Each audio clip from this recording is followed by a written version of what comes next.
Tem umas canções novas, mas eu lembro da minha infância, né, que a gente cantava. Oh, profundidade das riquezas e da sabedoria, do conhecimento de Deus. Como insondáveis seus juízos, impenetráveis seus caminhos. Quem conheceu a mente do nosso Senhor? Então, ele faz essa expressão de adoração. Mas ela também é tremendamente reveladora, porque tanto no Antigo Testamento quanto no Novo Testamento fica claro que nós não temos como debater com Deus sobre os seus feitos, sobre a sua obra. Não temos como tentar, discutir com o Senhor como se nós soubéssemos de alguma coisa mais do que Ele. E eu sei que isso parece lógico, né?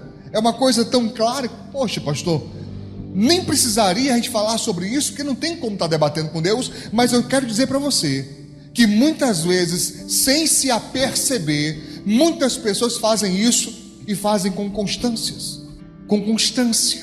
A pessoa reluta em obedecer. Com constância a pessoa, ela fica recalcitrando, ela fica, teimando, ela fica o tempo todo dando trabalho em ser guiada por Deus.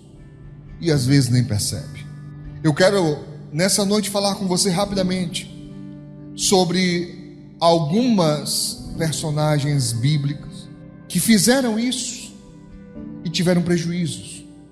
Lembro de Caim, que achou errado, né? Ele discordou de Deus em relação à oferta de Abel ser aceita, e a dele não. Ele ficou emburrado, ficou com raiva, porque o seu irmão foi aceito por Deus e ele não. E quantas vezes isso é feito pelas pessoas, irmãos? Por favor, sem dizer palavra alguma, mas dê uma olhadinha para os seus irmãos aí de um lado e do outro, à frente e atrás. Será que você realmente se alegra em ver este irmão ou esta irmã sendo abençoado?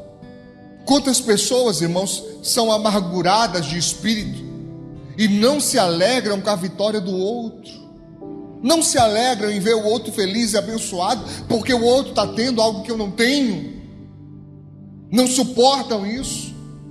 Você consegue notar que o rosto da pessoa descai quando você tem uma vitória, quando você tem, o recebimento de uma bênção. E isso foi com Caim. Ele discordou de Deus ao ponto de Deus vir falar com ele. Deus falou com ele e disse: que é isso, rapaz? Se você fizer certo, você vai ser aceito também. Porque ele estava, indignado contra o irmão que não fez nada contra ele.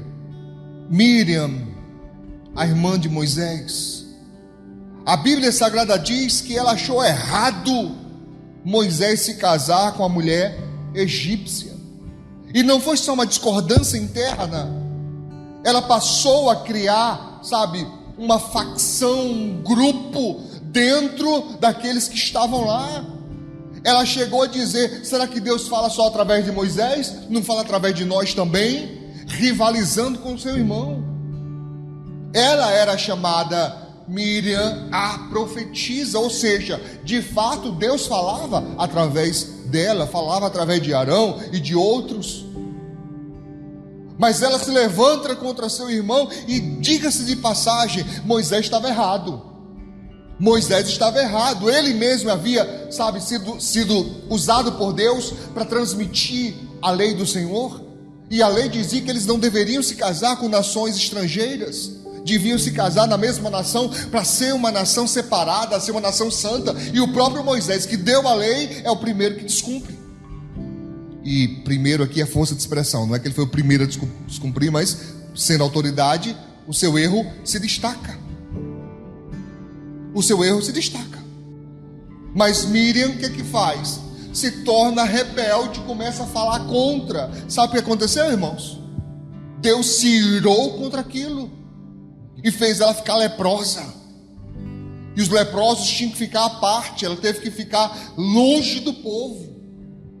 E só foi curada porque Moisés foi lá orar por ela, interceder por ela.